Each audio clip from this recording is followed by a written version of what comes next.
Well, hello, everybody, and welcome to the Texas Real Estate and Finance Podcast. I am Mike Mills, a North Texas mortgage banker with Service First Mortgage, and the Fed just cut the Fed funds rate yesterday for the second meeting in a row.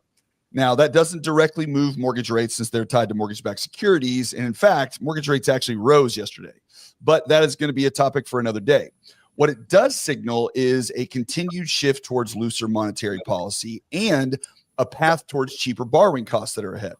So the housing market's been at a standstill for the past couple of years. High prices and high rates have really cooled demand, but that is all starting to change. Mortgage applications are up 7% from just last week. Home sales in Texas are up nearly 5% from this time last year. And if that trend continues, this coming spring could shape up to be one of the busiest seasons that we've seen in quite a while.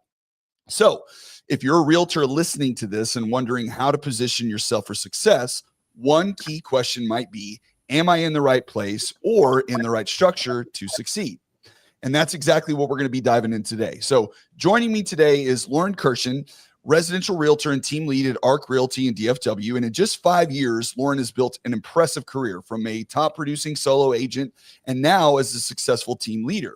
And she has a background in corporate retail, so she has really sharp insight into marketing, sales, and many team dynamics. And she's built a standout social media presence that has really fueled her business for the last several years. So whether you're thinking about going solo or joining a team this spring, Lauren's experience is going to help you make that decision with clarity and confidence. So Lauren, welcome to the show. How are you doing today? I'm doing great. Thank you. I'm very excited to be here. Good. We were discussing right off the top that we were having some technical difficulties when we weren't quite live yet. So hopefully things don't chop up too much on us. And I told you before, I apologize. I'm wearing my Mansfield Tigers playoff shirt today because my daughter and her team are going to play first round of playoffs here against Keller in a couple hours. So very excited for that, but very excited to talk to you too. So, with rates starting to ease a little bit, we had a little bump, that occurred yesterday and it'll probably settle back down again. But a lot of realtors right now are asking, how are they going to position themselves for the spring market? So from your perspective, what separates agents who capitalize on the rebound now versus those that just kind of watch it happen? Well, I think if you've been working this whole time, even through when it was, 8%, 7.9%, all of those crazy numbers, if you were powering through during those times, you've probably likely built up enough momentum to catch a wave right now. You've been basically paddling the whole time and you're going to catch that wave. Right.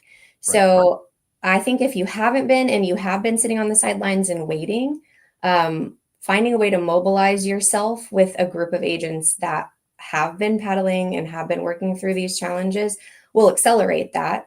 Otherwise, just get to work. I mean, at the end of the day, this business isn't rocket science. It's just consistency and discipline and working over and over again every day, the same things. Yeah, it's funny, especially these days on, social media and all kinds of things. You see all kinds of videos and, coaches and gurus and, everybody coming out of the woodwork with all these secrets, that are going to transform your business. And, I agree with you 100%. The reality of it all is it always just comes down to work. How much are you willing to work? How much time are you willing to put in? But also to some degree, how smart you work, right? Because there's a lot of people out there that will put in the leg work and the hours, but don't necessarily do it on the right things. And then sometimes can get kind of trapped in this, well, I'm working and I'm busy and I'm doing stuff, but maybe I'm not doing the things that are going to give me the most success, at least when I'm, in my career that I'm working on. So I think that it is a very salient point in that, often we're looking for this secret, and the secret obviously often is just work, and that's kind of where I think a lot of agents get stuck. Don't you agree? Totally. And finding the motivation to do that work when either it's not, coming to fruition as quickly as you would like, or you feel like you're working really hard and you're maybe not even working on the right things, like you mentioned. I think that's the perfect equation for burnout for most agents, because you're just out there grinding and you feel like, oh gosh, I'm putting in all this work, I'm hustling and I'm not seeing the results. And that, I believe, is the number one reason why a lot of agents quit as quickly as they do in their early careers. I think if they weren't spending so much time trying to figure out what it was that they're supposed to be doing, and then instead plugging into strategies that are already working for other people, Yeah. would have an easier time. And that's probably, as what we're going to talk about today, one of the benefits of being on a team, obviously, is that you get to have shared experiences from other people on your team and people that have had success. And, often I think when new agents get into the business, or just solo agents decide to go solo on themselves, brokerages will always promise to have, you have a mentor, you have, somebody that's going to kind of walk you through things. But I don't know that, just see, my wife's a realtor. So seeing it from the outside looking in, the mentor situation can be great, but often, they're doing their own transactions. They've got their own clients and customers, and they're willing to help and answer questions, but they're not really going to be like, be your Jedi master that's going to lead you down the road to try to figure out what you need to do to get your business off the ground. Yeah, typically the mentors in a larger brokerage are the busiest ones, right? They're the ones that have the highest number of transactions. That's why they were asked to be a mentor. But when you're in a team environment versus just a mentor environment, you can partner up. And that's a lot of what we do in our team. We co-agent a lot of transactions, especially newer agents with more experienced agents. That is like on the job training, as you would do if you were like shadowing someone. If you're becoming a waiter, you got to follow around that person for 5 shifts or however many it is. Right. My team members are encouraged and asked to go on every single listing appointment with me, and any of them can raise their hand and say yes. So it's true on the job training, where you can hear me or the other agent saying the same thing over and over again. So you don't have to question, what am I supposed to say when they ask this question? Like, how do you field this objection? What do you say to get them to overcome pricing issues? Like those kind of things. Yeah. Yeah. Now, obviously, you started off in the business as a solo agent, so you were on your own to begin with, and then you made the shift to the team side. So I'm sure there are certain, definite benefits to being solo, and then there are some benefits and drawbacks to being a team lead. So why don't you start with the solo agent experience and what you learned doing that, good and bad? Well, yeah, I mean, for me, the solo agent was the only way when I first joined, and the reason I thought that way is because I had looked into different teams, larger teams that I had heard about in the area. And I asked about their structures, and it just like didn't make sense to me what they were offering versus what I would have to pay to be on the team. And so I was like, you know what? I know myself, I'll probably be able to figure this out. But what I quickly realized is being on your own, even when you're in a large brokerage like I was that has training and all that stuff, it's still very isolating. You are still the person wearing every single hat, like marketing. You're the financial person. You have to budget. You have to do the lead gen. You're also doing the sales. You're doing boots on the ground, like walking around doing the stuff, writing handwritten notes, doing everything yourself. And it seriously becomes so isolating because you don't necessarily see the work that is coming from that as being beneficial to you yet. You don't see the transactions, you don't see the closings, you just see, all right, now what do I do next? Because I've done XYZ that I read on this book, or I listened to Tom Ferry podcast and he told me to do this. So I tried that. And then I listened to Brian Buffini's podcast and he said to do this. And you get overwhelmed. So for me, when I started out solo, I had to make a decision to actually show up and work every day like it was a real 9-to-5 job, like what I had before. Right. That's really hard to do when you are on your own terms. Freedom is great until it's not. Right?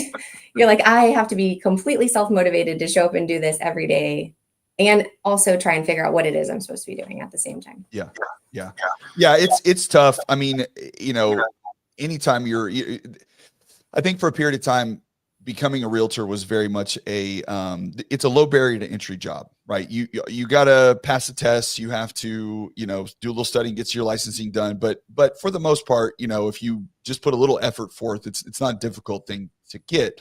And then when people coming into the business see, hey, I close, one transaction and I make $6,000, $8,000, $10,000, that's more than I make in a month, period. And so they see that money piece and they're like, wow, this is what I want. And another side to that too, and I see this a lot with newer agents, because I do classes periodically at Champion School of Real Estate, and I'll always ask, I do the classic right before they take their test, and I'll ask them, how many of them actually have transactions ready to go and lined up once they get their license. And I would say 80% of the class raises their hand. And part of that reason is because when you're going through that process, you're excited. You're telling everybody that you're going to become a realtor. You're, telling your friends, posting on social media, all that stuff. And so people want to help. They want to reciprocate. They want to, oh, I need a place. You can help me.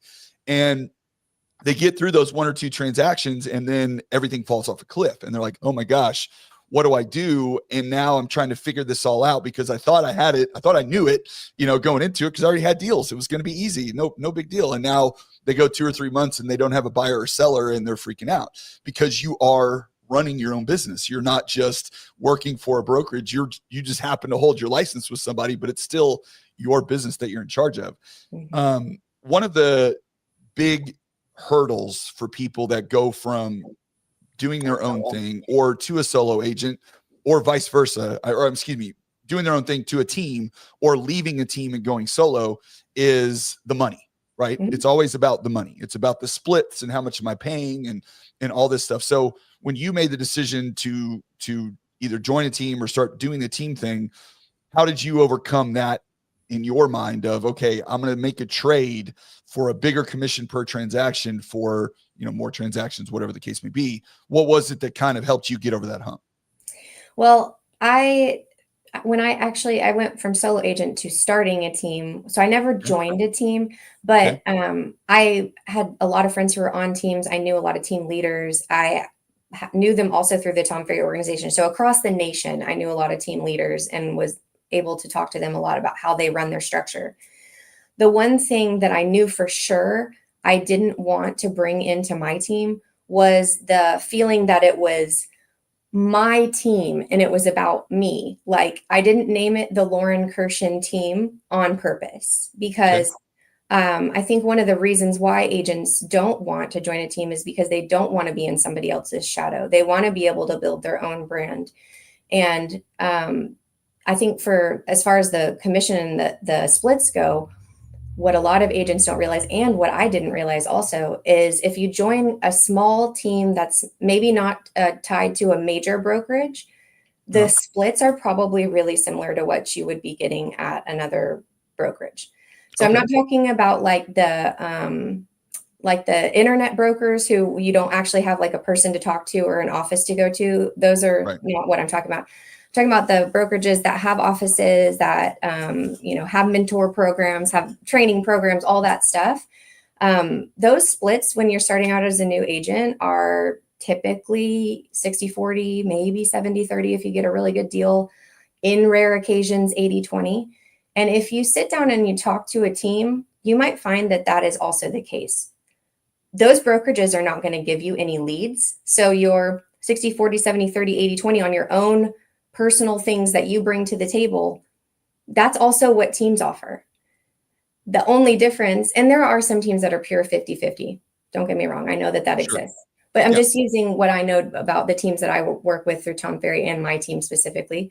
The only 50-50 splits on my team are if I actually like hand you the person and go, here's your lead. Now go run with it. Yeah. And there is quite a bit of that. But if you bring your own business, it's just like if you were on a major brokerage, just a solo agent in a major brokerage. So I get that argument. But if you find the right team that's offering a really competitive offering and has a lot of opportunities to provide to you, it's worth it 100%. So if someone is considering leaving solo, going team wise, what would you suggest? Obviously they want to talk to multiple teams, right? Have conversations with multiple groups. What are some questions that you would ask going into it as an individual agent to decide if this is going to be the best fit for you? And how many would you talk to? Would you talk to 3? Would you talk to 10? Like where would you try to find out, what's going to make the most sense for your fit? I mean, definitely more than one. I don't know that I'm the best person to tell you how many people to talk to, because when I joined real estate, I talked to 9 different brokers before I chose my broker. No, that's great. Yeah. And the reason being is I felt like I didn't want to be a fair weather friend in the eyes of the people that would be watching me make this career change. I didn't want to make a bad choice in the beginning and then have to be like, oh, just kidding. Never mind. that being said, I did switch brokerages, but it was 2.5 years later. So, Right. but I think the questions that you need to ask are similar to what you would ask a broker. But teams specifically should be providing you leads. That should be not a question. Okay. Because that is one of the main reasons why somebody would want to be on a team versus on being a solo agent is because there are lead opportunities on a team that you would not get just being a solo agent in a brokerage. So how many lead sources do you share with the team would be a great question. How many conversions have your team members had on those lead sources? What is the average number of leads that you're giving out? Those are very specific to leads. Other questions I would ask are, what types of things do you guys do together? What is your communication like?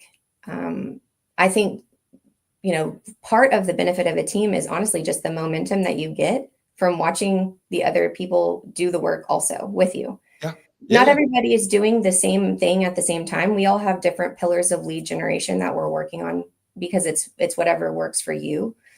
Personally, as a team leader, I want you to do things you'll actually show up and do. So I'm not going to make you cold call or door knock if you absolutely hate that. I want you to do things you're actually going to show up and do. So I'd ask, what kind of lead gen do we do or train on? What types of assistance am I going to get in AI/social media world? Because a lot of people come in without that knowledge. And, does your team do anything outside of transactions? Like, do you have parties? Do you throw events? Do you have get-togethers? Do you do training together? All of those things should be the reason why you join over just being a solo agent. Right.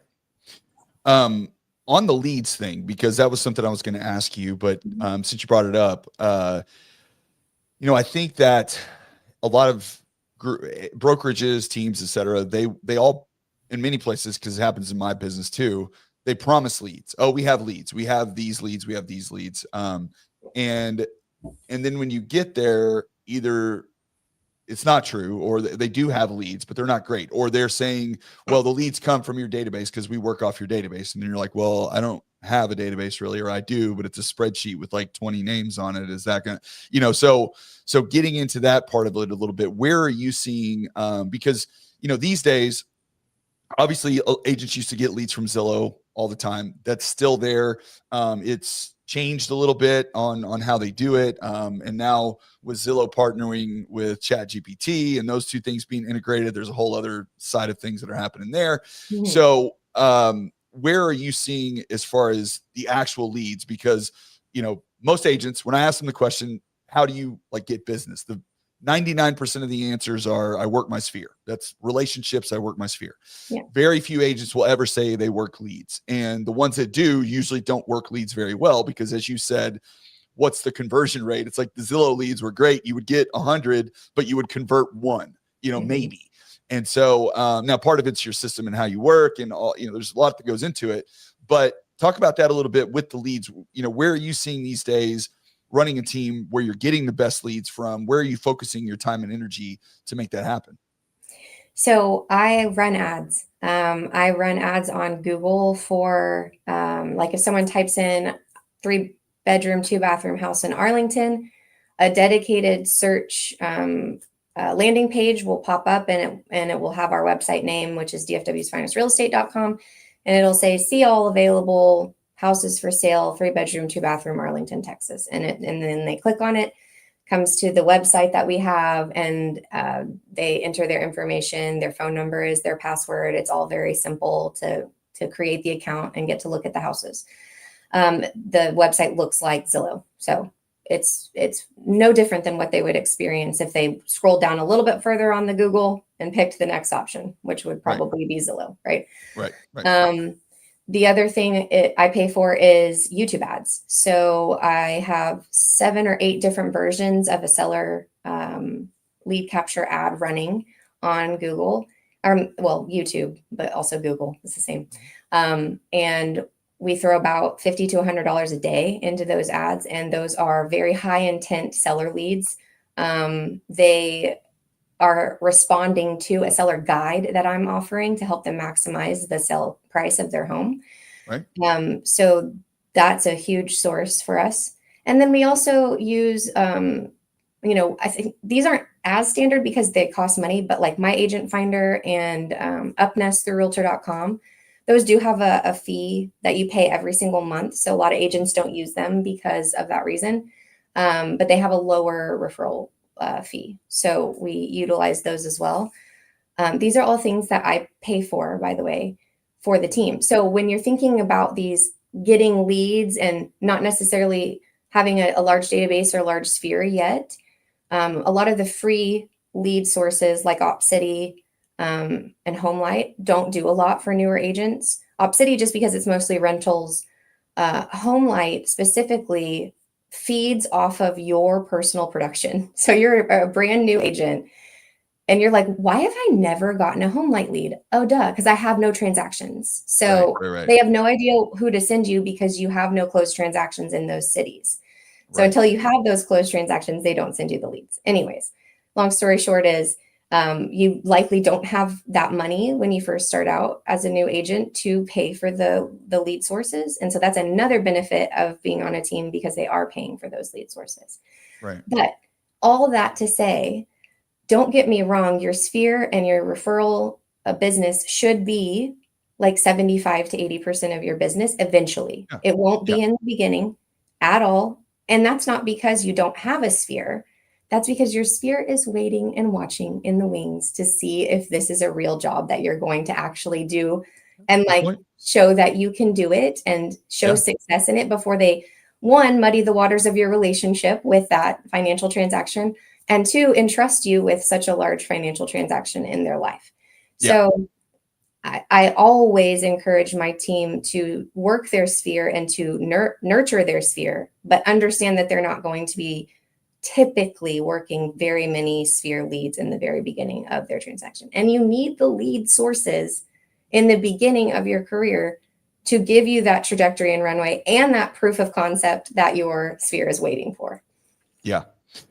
I'm curious when you were talking about the Google and YouTube ads, when your background, because you were in retail, corporate retail for a long time, and kind of helping with the sales side of that end of things.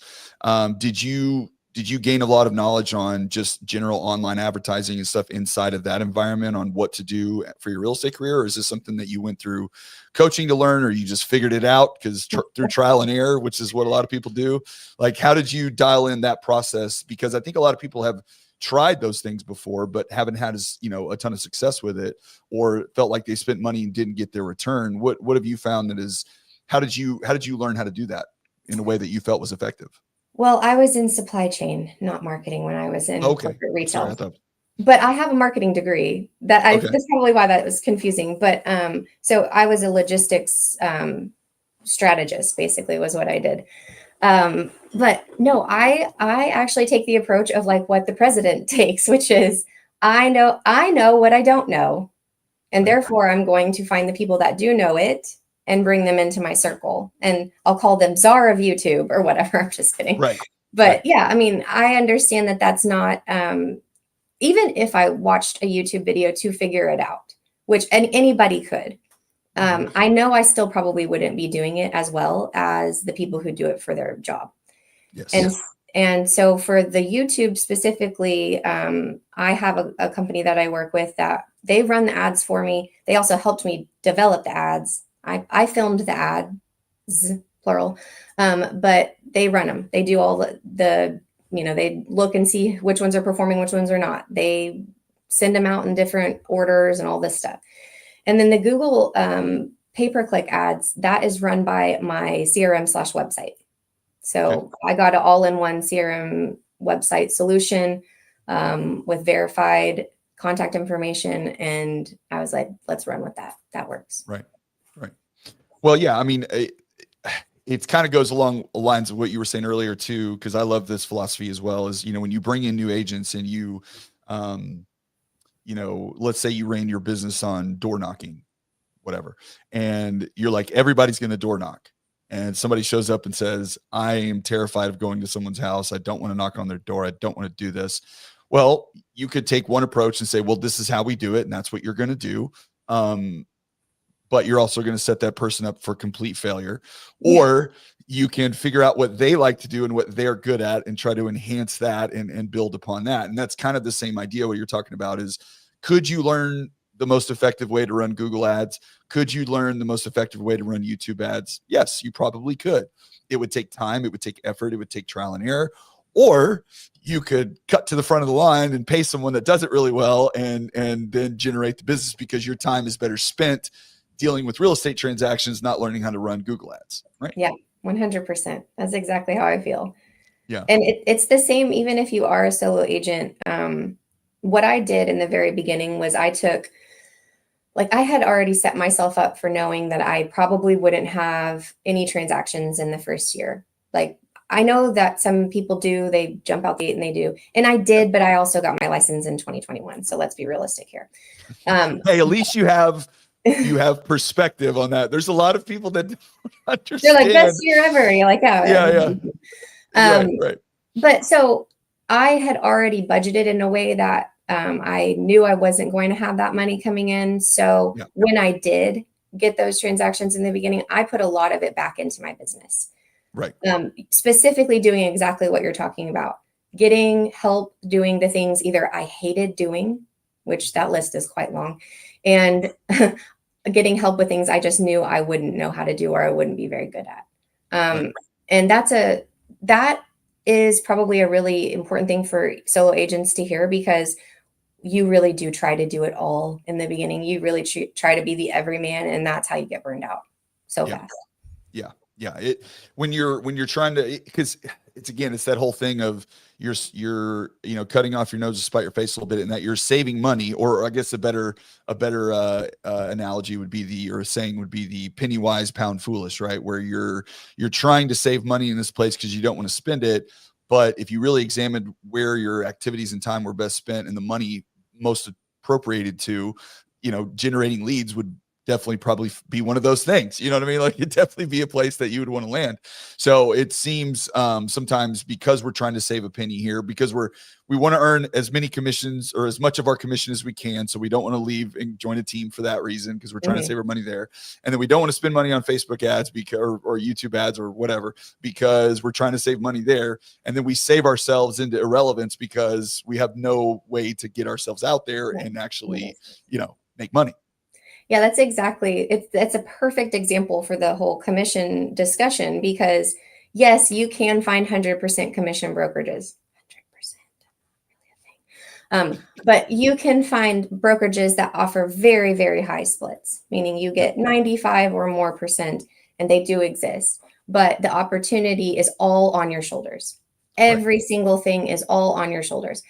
There are agents, and trust me, this is the thing that I think people get really frustrated with, because they hear all of these stories. They're like, well, I know this guy who he was rookie of the year because he did 55 open houses in the first 6 months of his career. And you're like, yes, that is great for that person. How many of us actually have that ability to nose to the grindstone, put in the actual elbow grease and grunt work that it takes to do it all free, like no budget type work, and all by yourself? Yep. Most of us don't, especially if you're parents, and most of us don't.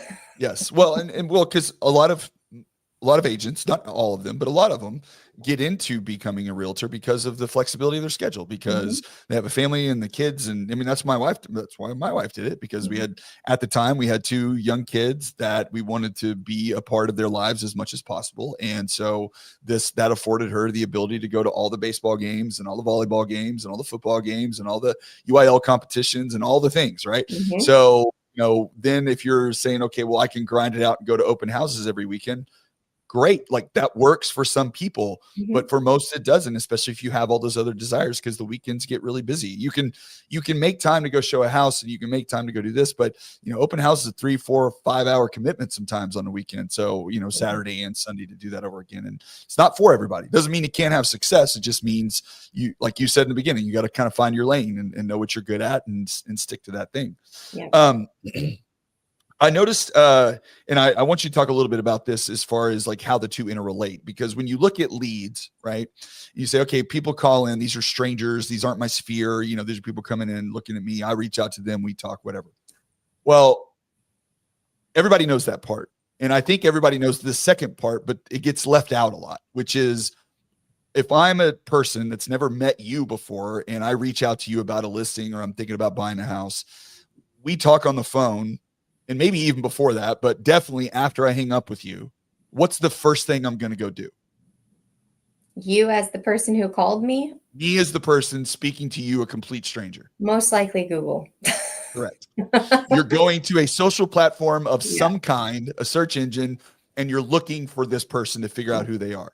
Right. So that moves to the next part of this, which is the social media side of things. And I do classes for agents on AI, and we talk a lot about the internet and social media and how AI interrelates with it and all this kind of stuff. And one of the things I try to help them understand is, again, going back to this, I work my sphere, is like, okay, well, if you never post anything on social media, anything, right? Or only stuff about, what you had for lunch or your kids or whatever, but never anything about your real estate business or never anything about what you do, then your sphere and these complete strangers are going to have no idea that you sell real estate or what you're about. Yeah. And that's the first place they're looking. So if you don't participate because, you don't like Facebook or you don't like YouTube or whatever the case may be, that's fine. That is your prerogative. But this is 2025. This is the time of information, and your presence online, whatever that is someone's access to you and the information around you. The reason I do this show and I do this podcast is because I don't particularly like posting on social media very much, but this gives me clips and all kinds of things that I can do and gives me a reason to that I enjoy it. So I'm always out there. But a lot of agents that I talk to just have a big hesitancy with it. So I want you to talk a little bit about that and then kind of how the team dynamic relates to that a little bit, because I think my guess is being a part of a team kind of helps you with the motivation of wanting and willing to do that stuff if that's not something that you're comfortable with. Yeah, absolutely. I 100% agree with you. I was actually just going through an exercise yesterday where I was looking at some of the newer agents in our marketplace, and trying to find them on the internet. And I couldn't, like, a lot of them just had zero presence. I could find their brokerage, and maybe like their welcome post from their brokerage, like welcome XYZ agent to the team. Yay, but that was the only thing about real estate ever. And that's tough because I think one of the number one mistakes that new agents make is they think that they have to have a separate web presence for their real estate business. I disagree. Feel free to argue with me. There's a ton of camps on this argument, but sure. I think that the people in your life who already know, like, and trust you want to know what you're up to. I also think that the people who don't know you already want to know, like, and trust you, and showing them the other side of your life that's not just real estate will help them do that as well. So hopefully they can find you in both lights on the internet. But the way to get over the fear of like being on camera, for example, that's one excuse that a lot of people have about it. If you do FaceTime ever, or like an app like Marco Polo or something like that, with a friend or a family member that you feel totally comfortable with talking to a lot, it will get you used to seeing yourself on camera and seeing yourself talk, which I think a lot of us don't realize what we look like when we talk. And then you see it and you're like, what? But that helps a lot. And then also there are tons of ways to post video that you're not in. Like, there's a lot of non-face showing video options out there. It's called faceless YouTube channels or faceless Facebook, whatever. Yes. Faceless video. Yeah. And so follow those accounts and do what they're doing in their industry for real estate. I mean, I think that it's totally doable. What we kind of offer is the assistance on the how, the ideas, the R&D, which we call rip off and duplicate. Like, I love that. That's great. Yes. Yeah. Like, I don't want you to reinvent the wheel for anything. So if you see a video or a post that I've done in the past, you can go way back. You can go all the way back to the beginning of my career. Yeah. Rip off and duplicate. And then the other thing that we do for each other is support each other on those platforms. So we share each other's stuff and we comment, like, share, repost, do all the things to help get those posts traction. But at the end of the day, repetition is the name of the game with that as well. If you go way, way back into my videos, you'll see I was pretty terrible at it in the beginning. I've gotten better over time. I still have room to improve, but you're not going to be perfect out the gate. Nobody expects you to be, but they would like to see you in some. Well, and nowadays, not being perfect because everything online has become so curated to a certain extent that, and everything is so professional, that I think it's more appreciated these days of just the real raw person that's just there talking and giving their 5-minute, opinion on whatever it is, market or whatever. I mean, whatever you want to do. But this idea that you have to hire a photographer and you have to have certain lighting and you have to pick the music and have all these edits and all this cuts. Don't get me wrong. It's great. It does well. It gets a lot of views sometimes. Those things are not bad, but just as powerful and just as effective is you just turning your camera on, flipping the phone around and speaking from your heart for 2 minutes. Like it works just as well, but it takes a little more, takes a little more balls to do that. But, sometimes that is what you need just to get yourself over the hump. And oh, by the way, when you do that, especially for the first time or the first couple of times, and you are honest about, hey, look, I don't do this. I'm really uncomfortable, but here's something I'm going to say, blah, blah, blah. You will be amazed at the people that know, like, and trust you that come out and say, great job. That was amazing. We agree. Whatever. They're going to interact with you a lot more because people appreciate, they know that stuff's hard and they know that you're not this polished professional, and they're going to support you either way. And this fear, that everybody's going to shun you and you're going to have all these people, calling you bad names because you flubbed a word is just crazy. Yeah. And those people aren't your people anyways. Like if they're going to do that. So, I mean, some of my very best videos, like best performing videos, were me talking about different types of mortgages while I was crocheting a baby blanket. You just, I think that the reality to all this stuff is just be you. Like do what you do. Like, again, my show, the reason I do this, and I've been doing it for almost 3 years, and is because I enjoy doing this. Like, this is what I like to do. I like having one-on-one conversations with people about their business and trying to find out what makes them tick and who they're all about. I don't like going to network meetings and talking to 15 other salespeople and us all trying to pitch whatever it is that we're trying to sell to each other. It's not really my jam. But this type of thing I enjoy. So I will do this because I like to do it. So it's kind of one of those things. It's like, find the thing that you like to do, that you enjoy, and then just focus on that and try to figure out how to put that, whatever that is, online. And truly, what you just said about crocheting, and I see this with my kids a lot, which is crazy to me, but this is a thing, I guess. I don't know much about it. But if you want TikTok now or some of these reels, I don't see it as much. I'm 47, so my algorithm isn't quite tuned to this. But every single video that my kids watch and the ones that I've seen lately, they're all split screen. And there's some random thing happening on the bottom. Somebody's playing a video game. There's a cat running around. Whatever. I don't know. It's a million different things. And then someone on the top side is now telling you their opinion on something or talking about something. And I'm just going, what is going on? Is it just because our brains have to have 10 things going on at once to focus? Whatever it is, there's all kinds of ways to skin the cat. No pun intended. It's just you have to find the thing that you're good at and then just try to figure out how to put that on the internet. There's a guy that plays the violin while he talks about real estate. Tim. Yes. No, I know Tim very well. Tim was on the panel with you because I picked him. Yeah, Tim's great. And it was funny. Him and I worked together a lot in the beginning, and we were kind of talking about that because he was trying to do all kinds of different home tours and Instagram videos and all this other stuff. And he had done a few violin videos, and so we were talking about some social media stuff. I was like, dude, and I'm not saying this is he's the guy, but I was like, you need to lean into that. Yeah. Like, that needs to be the thing. It's like, nobody wants to see. I'm like, that's the point, is that nobody else does that. Like, that's a unique thing. So no matter what, you get eyeballs on that because you're passionate about playing the violin. Obviously, you're very good at it. You've been doing it a long time. It's a part of your life. It's a part of your kid's life. It's part of everything that you do. Why would you not wrap that in your business and make that a thing? Especially because nobody else does that kind of stuff. I mean, it's great. And he's a prime example of taking something that you're passionate about, that you're good at, that doesn't necessarily have to do with real estate, and trying to figure out a way to wrap your business around that so you can promote yourself online better. Yeah, I agree. I think lean in to whatever it Yes. is. Yes.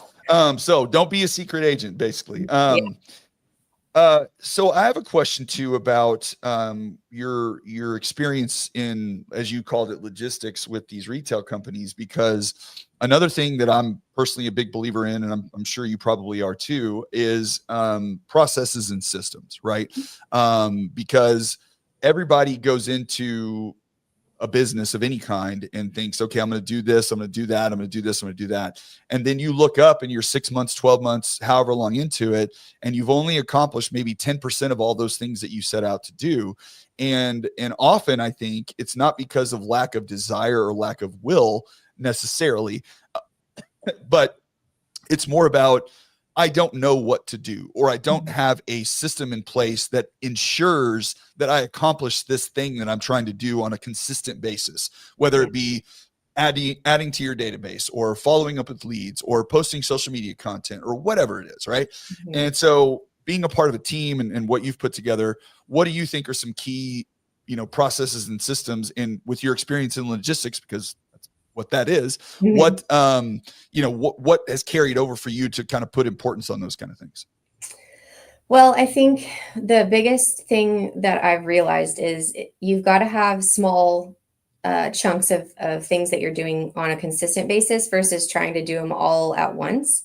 So when you sit down to create whatever you want to call it, time blocking or your system or your schedule or whatever it is that you're going to do for your business, and let's just say I want to update my database with 40 people a week.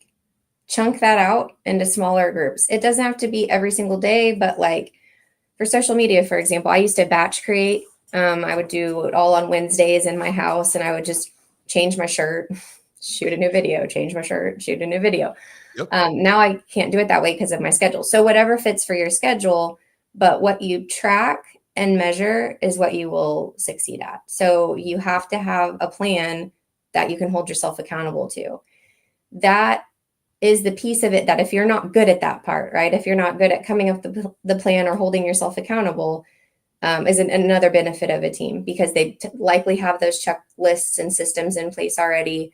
They likely are going to hold you accountable to it in some form or fashion, whether that be just a minimum standard of expectations, or, if you want to have more accountability, put on yourself, you can come up with a system for that as well. But I actually sometimes cringe when people say the word systems and processes, even though that was my job. I was a Six Sigma black belt, which is that's the whole jig. And the reason is, I think it's because it's played out. I think it's like every single agent is hearing, you've got to have systems and you've got to have processes. And you're like, what does that mean? And like, at the end of the day, all it means is developing a plan for consistent activity. Yes. Whatever that activity is going to be, that you do it consistently. Yes. And I think as you add to, because kind of what you were saying about the small chunks is the idea that whatever it is that you're deciding to create for yourself, right? The database thing, right? I want to add 40 people to my database every week. Add 2 or 3 per day or 5 every other day or whatever the case may be. But if you're also then trying to post on social media, and you're also then trying to make sure you schedule your open houses, and then you're also then trying to X, Y, Z, F, right? Then it's too much, right? It's too many things. So even when you are deciding, hey, these are the things that I need to focus on, a lot of times you have to pick one, right? Develop your process system, whatever you want to call it, develop your habits, better word, develop your habits for how you're going to accomplish that thing.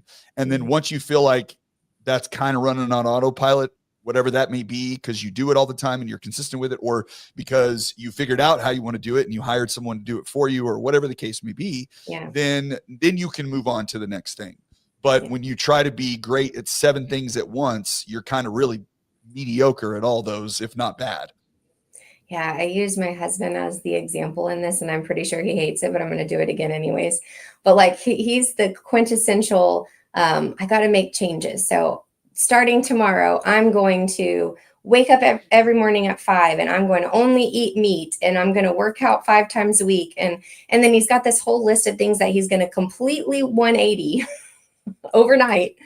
Right. And of course it's never sustained. And the reason is because you can't. Like, I don't know anybody that could do that. When I set out to make massive change in my life in all places, I did it one thing at a time, one tiny little thing. There's this book called The Lazy Genius. And this is when it really hit home for me, because I realized I was doing this, but I didn't have a way to explain it to people. Okay. She wanted to get into yoga, and she was not a yogi. She'd never done yoga in her life. She was like, I don't even know what yoga is.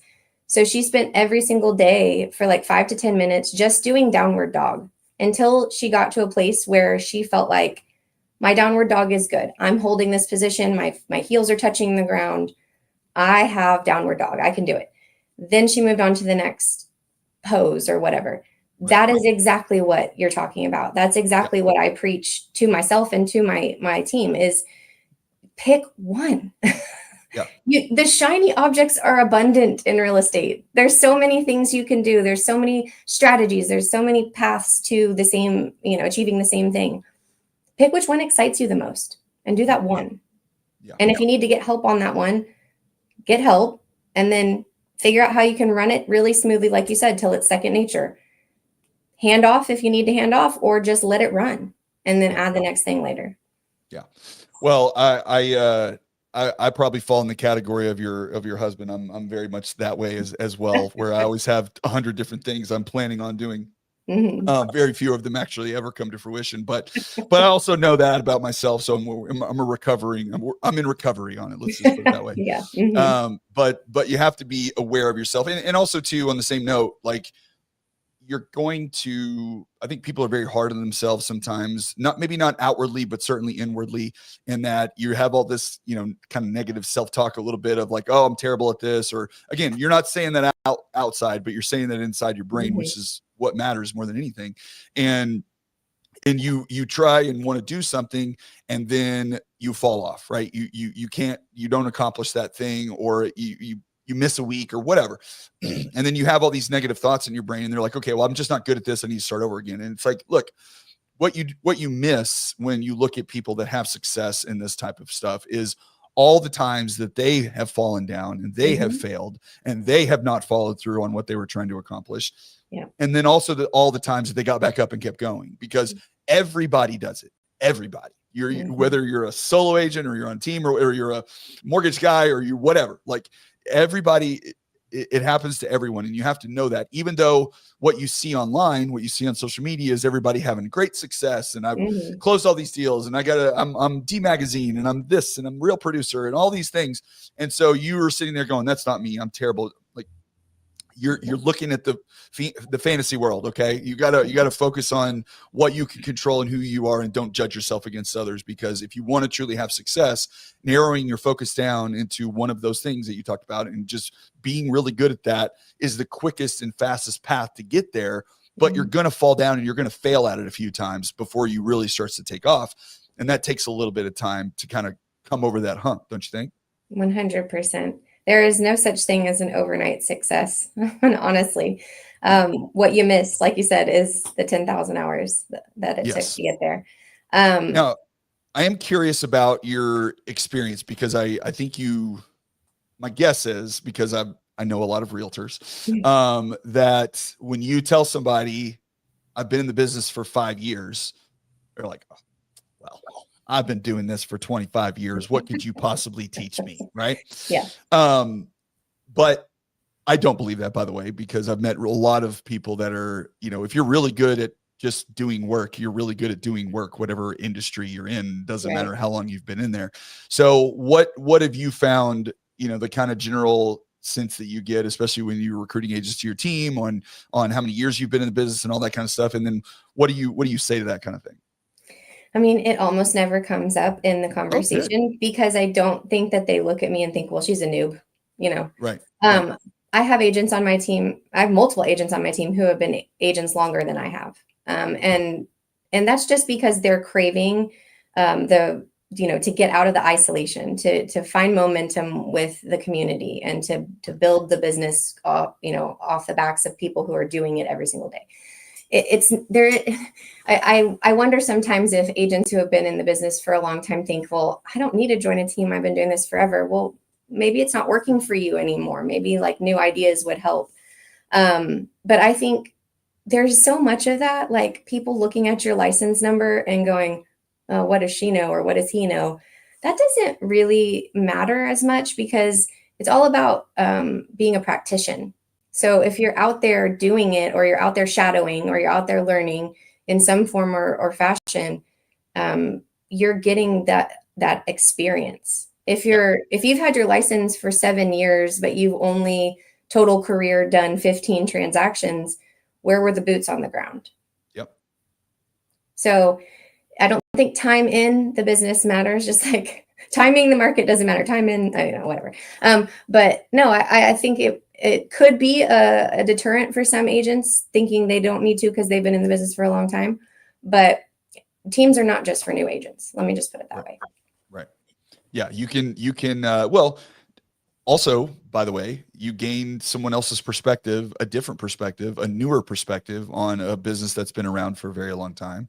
And so just because you haven't been held your license for the number of years, but like you said, transactions matter too, because you learn a lot by doing a lot of transactions, but also too, someone coming into it going, well, why has nobody ever tried to do it like this? Or why has nobody ever tried to do it like this? That doesn't make any sense. Because back where I'm from, what I used to do, we used to do these things and it was successful there. I don't know why I wouldn't be successful here. Mm-hmm. And being open to that, and the idea that, hey, maybe there is something I can learn from someone that's been doing it for less time than I have, because they have a fresh, different perspective on how the business runs versus, the same old guard that's been around for 30 years and, been doing it all the same. Not that there's no value in that.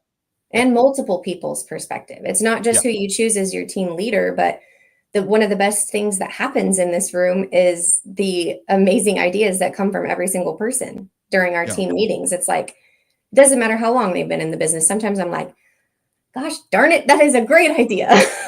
Why didn't I think of that? How did I miss that? Yes. Changing just a little bit before I let you go here, because we're almost at an hour already. I do want to chat just a little bit about, because it's a topic that I talk about a lot, and on the show too, I like to get people's perspective on it. But technology is obviously changing dramatically as we speak, with the advent of all these different AI tools, large language models, and all kinds of things. First off, where are you guys utilizing AI in your business right now, and or even where you plan to start utilizing it? And then what do you think as far as the reality versus the hype, and how to kind of balance those two things out? Because there are certain things that are very beneficial that you can use it for, to bring up efficiencies and cut time working and all kinds of things. But like I tell people when I do my classes, one of the questions I ask them is like, who hopes that after you do this class, you can just push a button and it'll all be done for you? And they're like, oh yeah, it's like, it's not how any of this works. But anyway, we're gonna learn something else. So yes. So what are you guys, as far as the technology into things, and maybe there's outside of AI, anything else that you're doing, but I'm just curious where you guys are finding success in using that. I think I would say 90% of us use it on a daily basis. Even for simple stuff, like I think most of us use it as Google now. You're either searching in chat or searching in Grok or whatever the case may be. Deep research, we use Perplexity for the most part. Now, if you've gotten deep into AI, you can start using the agentic AI. Perplexity has an agentic browser called Comet. And that's where you can actually let it run and do things for you. You just ask it to log into different websites that you would normally log into and do the things you would normally do. So we use it for that. One of my favorite ways that we use AI is deep research on a particular property before a listing appointment. And so we get really nitty gritty about everything about what it's like to live in that house, in that neighborhood, in that community, what the lifestyle would be like. So going into that listing appointment, we really kind of already know who the buyer might be. Yep. And so that can shape the conversation quite well. I would say we use it the typical way that a real estate agent uses it as well, to help write, whether that be listing descriptions or emails or posts or whatever. Obviously, AI staging in some cases is being used by our team. And I've even in the past used AI remodel, where I had just like a really trashed out listing that it was really hard to see past the grossness of the house. And so I used AI remodel to help the investor, who I knew the buyer would be an investor, to help the investor see the potential of the home through all of Right. the clutter. Right. So there's a lot of ways to use it. A couple girls on my team have used it to stage a house through video. Like it's like all the furniture in the photo goes inside this box, and then the box explodes and all the furniture goes and is staged in the house. It looks super cool. And that's all made with AI. Yeah.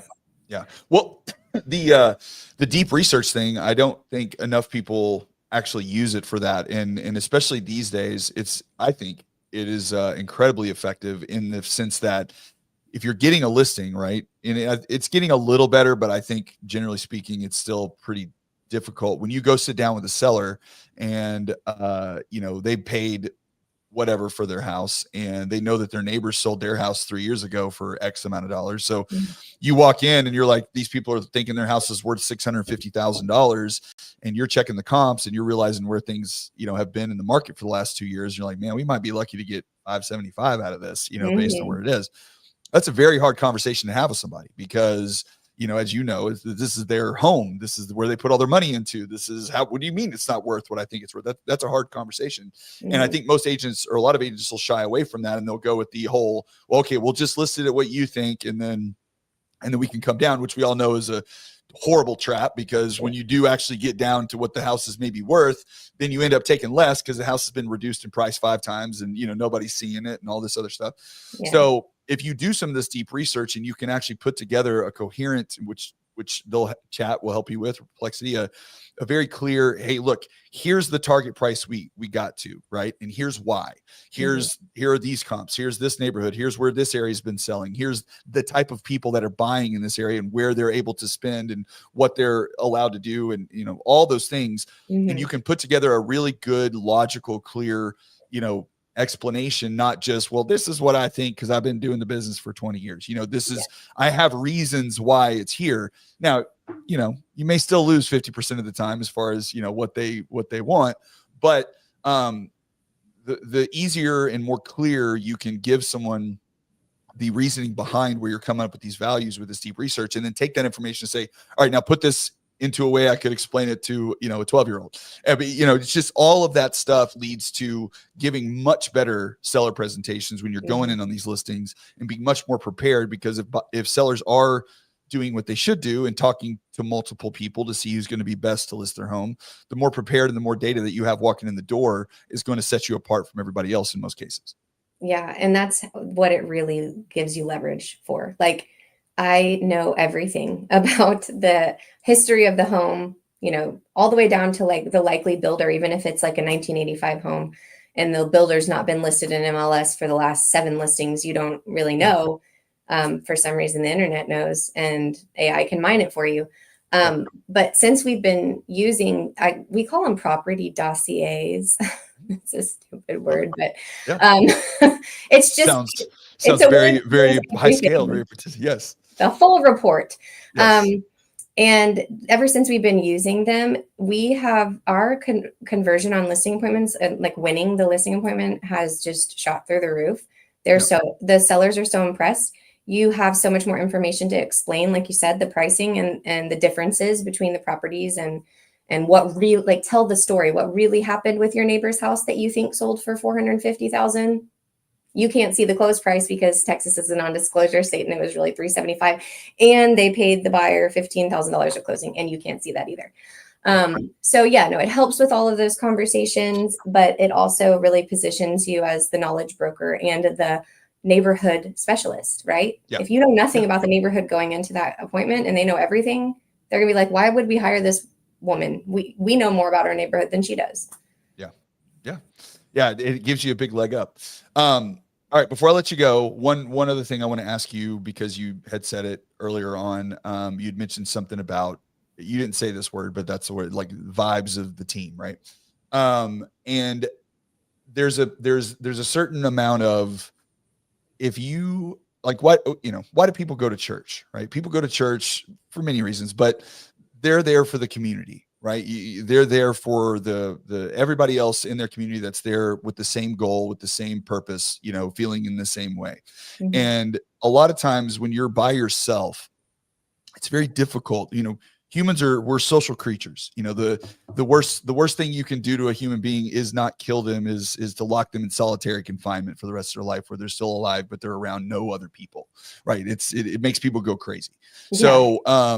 So being around people that are pushing towards the same goal, that are trying to accomplish the same things, that are keeping a positive attitude about where things are headed, all of that stuff, believe it or not, is very beneficial. Because if your mind is in the right place where you feel like you're going to have success, you got people around you that are going to tell you that you're going to have success, you're seeing other people have success, and y'all are all doing that together, that is a great way to get to where you want to get versus traveling on your own.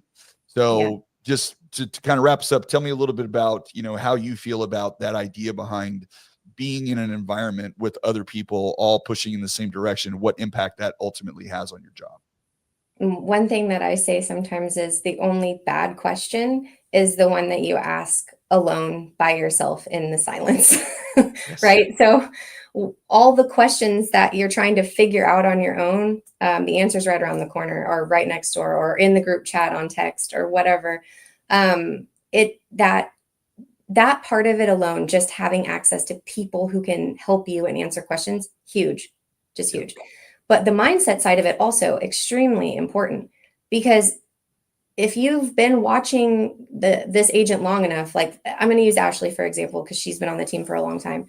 When she joined the team, she had 2 total transactions in her career, and she has had 16 since she joined the team now. And it's just been amazing to watch, like when implemented and when consistently done, success can come to you. And so that's been such a great thing for the other agents on the team that are newer to see, like, it works. It does work. It's not just Lauren, because, sometimes when it's the team lead, you're like, yeah, but she's the team lead, so of course she does good or whatever. Right. But you get to see everybody having the same woes, the same challenges, the same excitement, the same dreams, the same goals, actually doing it. It motivates you so much to actually show up and do it. Yeah. I think it's understated, these days. And I've more and more get in this direction, just as far as how much being around people that think like you, or maybe not even think like you, but think in a way that you wish you thought, like that, where you're trying to go, is so incredibly important to ultimate success in anything that you do. Because if you're by yourself dealing with that negative talk in your brain, or you're around people that are constantly telling you how their life sucks and they're miserable and this industry's terrible and all these things, then you're going to get there real fast. But the same is to be said where if you put yourself out of that situation and go somewhere where everyone feels positive about how things are happening. Nobody's, living in doodah land thinking that everything's just perfect and going to work out if I don't do anything, but they all have the similar goals. They're all pushing in the same direction. They're all trying to accomplish the same things. And then you find yourself, kind of falling into those same patterns. And that's ultimately, I tell my kids all the time, this has been tried and true for forever. It's like you're an amalgamation of the 5 people that you spend the most amount of time with. Right. 100%. So whoever you spend your time with and who they are, that's who you're going to be ultimately. You have your own little ways, but that's how this stuff works. So find people that push yourself or push you to be the best you can be, and not the other way. And so, joining the team that's full of a bunch of negative Nancy's, as you might call, that's not where you want to be. But that's momentum in the wrong direction. Right. Going in the wrong way.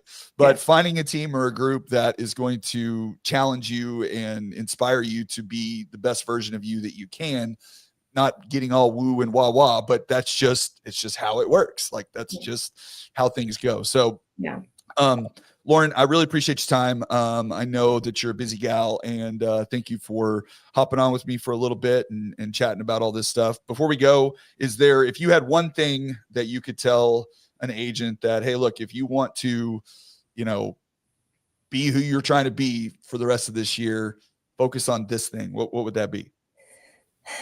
I would try and figure out if there's things that aren't working. Like if you're sitting there going, what happened this year? Like looking back, I'm like, man, this year was really bad. I felt like I was working, but it's not working out. I'd spend time looking at what was missing, because it might be something that was missing, not something that you did wrong. And I think in a lot of cases, the thing that's missing is that motivation in these tougher markets. The word really is momentum. It's you are isolated, you have unpredictable income because you have unpredictable pipeline, and it's very, very scary.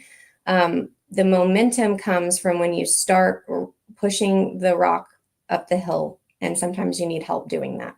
Yeah. So keep paddling, keep trying, don't give up. Just keep But swimming, as get Dory help would say, where right? you can. Yes, absolutely. Well, thank you, Lauren. I appreciate it. Thank you very much. Thanks for everybody that stuck around and watched our live version of this. We'll have the full audio out early next week, along with the YouTube video. So go and check that out if you can. Otherwise, thanks everybody for sticking around with us. Lauren, thank you so much for your time. And Thanks. we'll be back again next week. Great.